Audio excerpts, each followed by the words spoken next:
Jordan, Ethiopia, Oman എന്നീ രാജ്യങ്ങളിലേക്കുള്ള 4 ദിവസത്തെ ഔദ്യോഗിക സന്ദർശനത്തിനായി പ്രധാനമന്ത്രി നരേന്ദ്രമോദി പുറപ്പെട്ടു.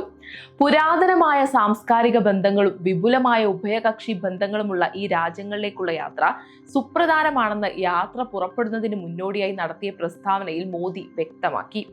സന്ദർശനത്തിന്റെ ആദ്യഘട്ടമായി ഇന്നും നാളെയും പ്രധാനമന്ത്രി ജോർദാനിലെത്തും. ഇന്ത്യയും ജോർദാനും തമ്മിലുള്ള നയതന്ത്ര ബന്ധത്തിന്റെ 75-ാം വാർഷികം ആഘോഷിക്കുന്ന വേളയിൽ ജോർദാൻ രാജാവ് അബ്ദുള്ള രണ്ടാമന്റെ ക്ഷണം സ്വീകരിച്ചാണ് സന്ദർശനം.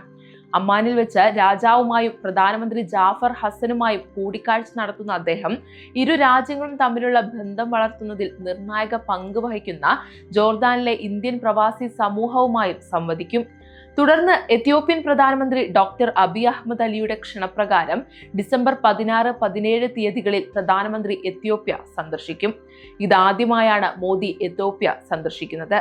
2023 ഇന്ത്യയുടെ G20 അധ്യക്ഷതയിൽ ആഫ്രിക്കൻ യൂണിയൻ G20യിൽ സ്ഥിരാംഗത്വം ലഭിച്ചതിനു ശേഷം ആഫ്രിക്കൻ യൂണിയൻ ആസ്ഥാനം സ്ഥിതി ചെയ്യുന്ന അഡീസ് അബാബയിലേക്കുള്ള സന്ദർശനത്തിന് വലിയ പ്രാധാന്യമുണ്ട്.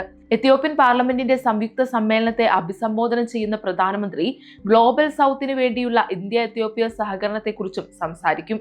സന്ദർശനത്തിന്റെ അവസാന ഘട്ടത്തിൽ ഇന്ത്യയും ഒമാനും തമ്മിലുള്ള നയതന്ത്ര ബന്ധത്തിന്റെ 70-ാം വാർഷികം ആഘോഷിക്കുന്ന വേളയിൽ പ്രധാനമന്ത്രി ഒമാനിലെത്തും. ഡിസംബർ 17, 18 തീയതികളിൽ സുൽത്താൻ ഹൈത്തം ബിൻ താരിഖിന്റെ ക്ഷണപ്രകാരം മസ്കത്തിലെത്തുന്ന അദ്ദേഹം വ്യാപാരം, നിക്ഷേപം, ഊർജം തുടങ്ങിയ മേഖലകളിൽ ഇന്ത്യ ഒമാൻ തന്ത്രപരമായ പങ്കാളിത്തം ശക്തിപ്പെടുത്തുന്നതിനുള്ള ചർച്ചകളും നടത്തും.